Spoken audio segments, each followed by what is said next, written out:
In admirable 2007, 23-year ancient Jeremy Larson went climbing within the ruddy slopes close Cimarron District, Oklahoma. He got to be confused and got misplaced for 3 days. When he was found by a Look and Protect group, Jeremy described how he had repeatedly seen himself within the separate strolling parallel to him. To begin with, he thought it was another explorer, but as the moment figure mirrored his each move, Jeremy realized he was staring at an correct reproduction of himself.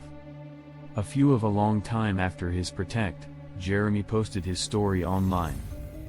This can be his story. My name's Jeremy Larson and I'm composing this down since I have to get it out of my head. I'm not a essayist or anything, so too bad in the event that this isn't incredible. But I need to tell somebody what happened to me back in eminent 2007. I was 23 at that point and I thought I knew everything. Boy, was I off base. It all begun when I chosen to go climbing within the ruddy slopes close Cimarron Province, Oklahoma. I'd never been there sometime recently, but I'd listened it was wonderful. And it was, to begin with. The ruddy clay arrangements were truly something else.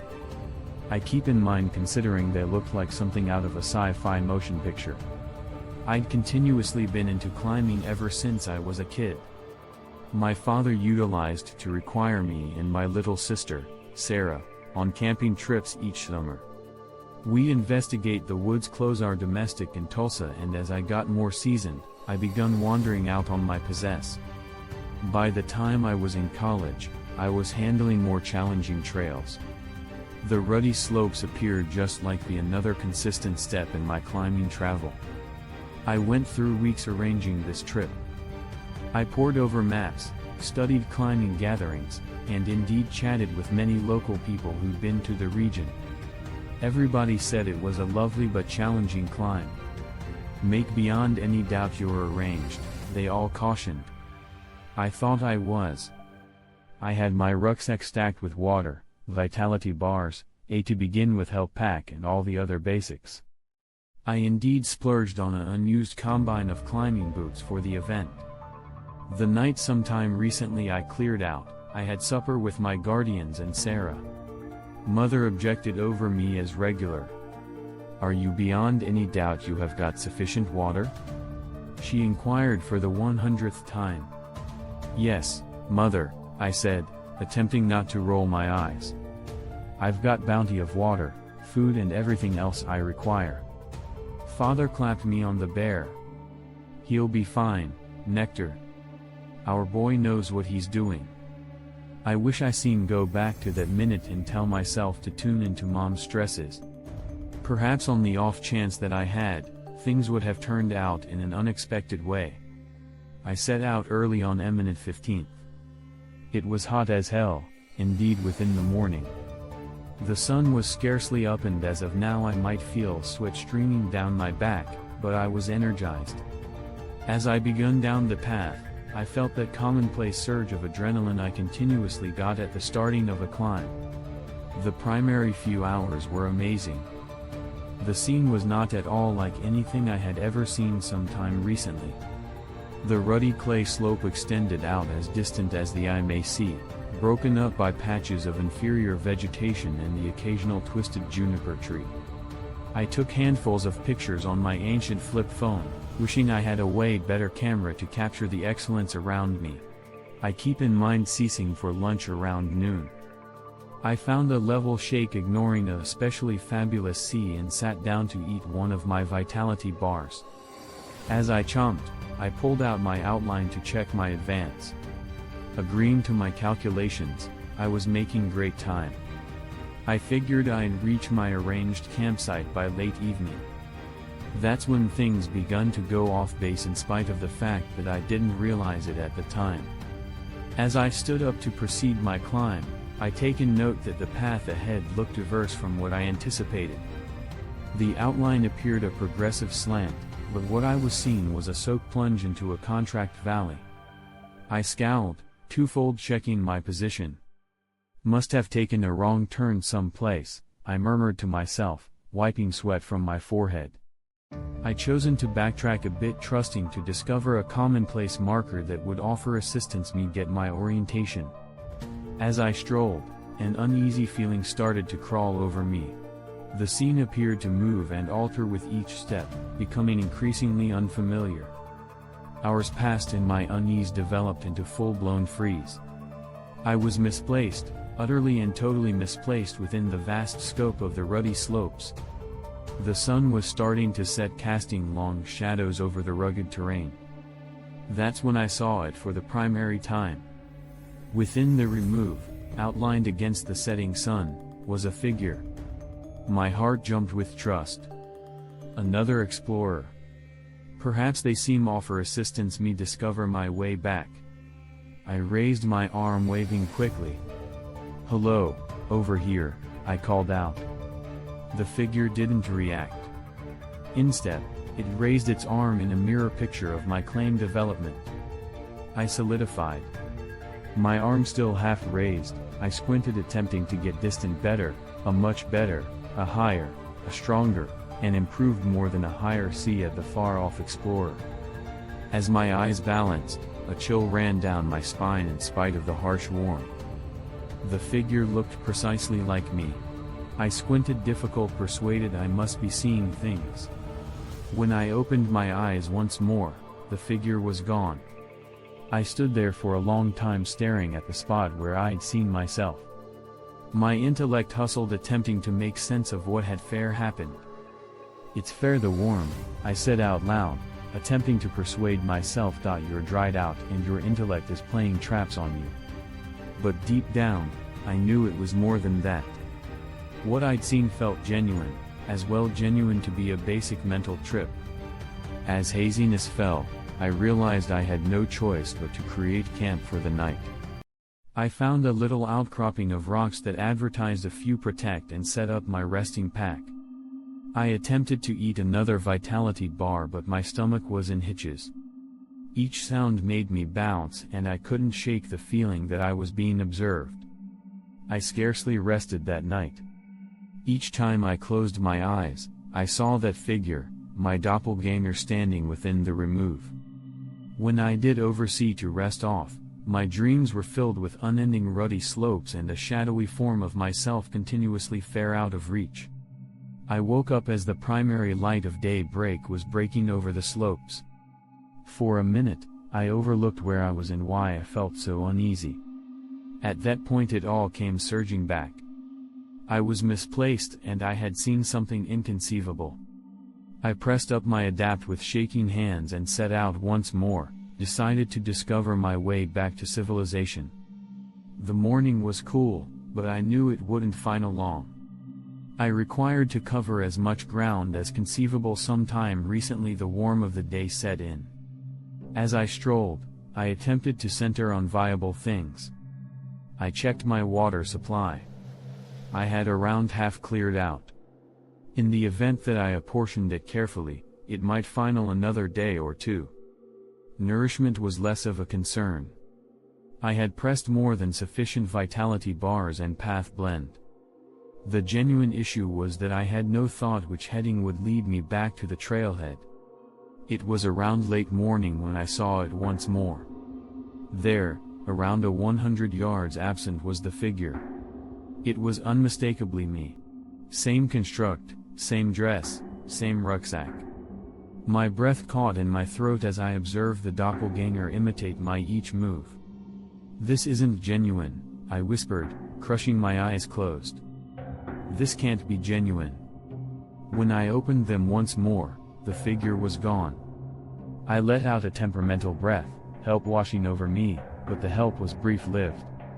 As I proceeded my travel, the doppelganger showed up once more and once more, continuously at a remove, continuously reflecting my activities. I attempted everything I may think of to form it go absent. I yelled at it, tossed rocks in its heading, indeed attempted to run towards it once, but it continuously vanished. Sometime recently I might get near as it were to return someplace else minutes afterward. By the conclusion of the moment day, I was a mess. I was sunburned, dried out and altogether spooked. I had been strolling for hours, but I felt like I was going in circles. Each slope looked the same. Each shake arrangement indistinguishable to the final. That night, as I clustered in my resting pack, I listened something moving within the haziness. It sounded like strides circling my campsite. I called out, my voice breaking with fear, but there was no reaction. Fair the relentless sound of strides, never getting closer but never going absent. I didn't rest at all that night. The third day was the most noticeably awful. I was out of water and the warmth was intolerable. My contemplations were getting to be disordered and I kept seeing things out of the corner of my eye. Now and then, it was my doppelganger. Now and then, it was shapes I couldn't very make out. I begun talking to myself, attempting to remain rational. "Come on, Jeremy," I'd mumble. "You'll be able to do this. Fair, keep strolling. Somebody will discover you." But as the day wore on, I started to lose hope. I was so tired, so parched. A few times, I thought of Fair lying down and giving up, but something kept me going. Possibly it was survival intuitive, or possibly it was the fear of what might happen in the event that I halted moving. It was late evening when I listened to voices. To begin with, I thought it was another mental trip, but at that point I heard it once more. Individuals calling out and the swoon sound of a helicopter within the remove. Here, I attempted to yell, but my voice was scarcely a croak. I bumbled towards the sound, my legs scarcely supporting me, and after that I saw them, a look and protect group making their way over an adjacent slope. I waved my arms quickly, utilizing the final of my quality to call out to them. The another few hours were obscure. I remember being stacked into a helicopter, somebody putting an 4 in my arm, voices inquiring me questions I couldn't very get it. I kept attempting to tell them around what I'd seen, around my doppelganger, but the words wouldn't come out right. I went through 3 days within the healing center, recouping from serious parchedness and warm weariness. My family was there, stressed, wiped out. Sarah barely cleared out my side and mother cried each time she looked at me. Father attempted to keep a courageous confront, but I could see the fear in his eyes. The specialists said I was fortunate to be lively. They told me that what I'd experienced, the doppelganger, the strides at night, were all mental trips caused by the extraordinary conditions. Portion of me needed to accept them. It would be simpler, more secure to think that it had all been in my head. But I knew the truth. What I'd seen out there within the ruddy slopes was real. I couldn't clarify it, but I knew it with a certainty that went beyond logic or reason. I attempted to tell my family, the specialists, indeed the police officers who came to require my explanation, but I may see the question in their eyes. The way they traded looks when they thought I wasn't looking. No one accepted me. After a week, I was discharged from the healing center and sent domestic. Everybody told me to rest, to require it simple, and grant myself time to recoup, but I couldn't unwind. Each time I closed my eyes, I saw those ruddy slopes in my other self strolling continuously far out of reach. I begun investigating, investing hours online searching for any comparative encounters. I found a couple of stories, climbers who claimed to have seen their copies, ancient fables, almost doppelgangers, but nothing very coordinated what I'd been through. A week after I got domestic, it happened once more. I was in my lavatory brushing my teeth sometime recently bed. I looked up at the reflect and there it was. My twofold standing right behind me. I spun around but there was nothing there. When I looked back at the reflect, it was gone. I didn't rest that night or the another. I begun dodging mirrors, covering them up with sheets. I halted going out, anxious of what I might see in intelligent shop windows or car mirrors. My family was stressed. They thought I was enduring from PTSD, which I figure wasn't totally off base. But how may I clarify to them that my injury wasn't fair from being misplaced, but from what I'd seen out there? I begun seeing an advisor, Specialist Anderson. She was kind and persistent, but I might tell she didn't accept me either. She talked around push reactions and the mind's way of adapting with injury. I gestured along, but interior I was shouting. This wasn't in my head. It was genuine, and it was still happening. Months passed. I attempted to go back to my typical life, but nothing felt typical any longer. I stopped my job at the neighborhood equipment store. I couldn't handle being around all those mirrors within the domestic stylistic layout segment. I scarcely cleared out my parents' house where I'd moved back in after the occurrence. Sarah attempted her best to assist. She'd come over with motion pictures or board diversions, anything to occupy me, but I could see the stress in her eyes, the way she observed me when she thought I wasn't looking. "Jeremy," she said one day, "you would like to conversation to somebody who will accept you." I snickered severely. "Who's reaching to accept me, Sarah?" "Not indeed you accept me." She was calm for a long minute. "Possibly I do not get it what happened to you," she at last said. "But I merely accept it, and that's sufficient for me to know you wish offer assistance." That discussion stuck with me. Perhaps Sarah was right. Perhaps I did have to discover somebody who would listen, really tune in without attempting to clarify it absent. That's when I found the online gathering. It was a little community, fair many dozen normal blurbs, but they all had stories comparable to mine. Individuals who had seen their pairs, who had experienced incomprehensible things that no one else accepted. For the primary time since my encounter within the ruddy slopes, I felt Like wasn't alone. I begun posting frequently, sharing my story and perusing others. A few were clearly deceptions or the ramblings of irritated minds, but others rang true in a way I couldn't clarify. There was Maria, who had seen her doppelganger each day for a week. Sometime recently her twin sister, who she didn't know existed, appeared up on her doorstep. And Tom, who swore his twofold had taken over his life for 3 days, whereas he observed, defenseless from the shadows. The more I perused, the more persuaded I got to be that what had happened to me was portion of something greater, something that resisted clarification but was irrefutably genuine. I begun compiling notes, attempting to discover designs within the encounters. Most sightings happened in farther zones. Numerous included a few kind of stretch or threat, and nearly all of them detailed the same feeling of unease, of unsoundness that I had felt. As I dove more profound into my investigate, I begun to feel a sense of reason once more. Perhaps I couldn't clarify what had happened to me, but I might attempt to get at it. And possibly, perhaps, I might offer assistance others who were going through the same thing.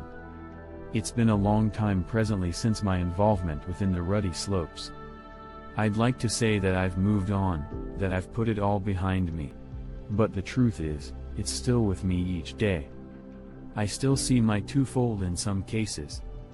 Not as regularly as I utilized to, but sufficient to remind me that what happened was genuine. I've learned to live with it, to acknowledge it as portion of my reality. I never went climbing once more. The thought of being out within the wild alone with my doppelganger is as well much to bear, but I found other ways to challenge myself to feel lively. I run the gathering presently. It's developed over a long time, gotten to be a genuine community. We support each other, share our encounters, and attempt to form sense of the impossible things we've seen. Now and then, late at night, I discover myself pondering what would have happened on the off chance that I'd attempted to approach my twofold in those ruddy slopes. Would it have vanished like it continuously did? Or would something else have happened, something I can't indeed envision?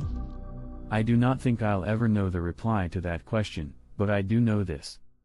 Anything happened to me out there in Cimarron province, anything that thing was that wore my confront and imitated my developments, it changed me forever. And now and then, when I capture a sea of development in a reflect or a shadowy figure in my fringe vision, I can't offer assistance but ponder, is it still out there, walking parallel to me, fair holding up for our ways to cross once more. I do not know on the off chance that anybody will accept this story. Hell, half the time I do not accept it myself. But I know what I saw out there and what I've seen since. And in the event that by sharing this, I can offer assistance, indeed one individual feel less alone in their inconceivable involvement, at that point it'll have been worth it. So on the off chance that you're perusing this and you've seen something you can't clarify, something that no one else accepts, know that you're not alone. There are others out there who have seen the inconceivable, and we're here prepared to tune in, prepared to accept. Since in a world where you'll be able to meet your possessed twofold on a forlorn slope in Oklahoma, anything is conceivable, and in some cases the as it were way to remain normal is to grasp the inconceivable.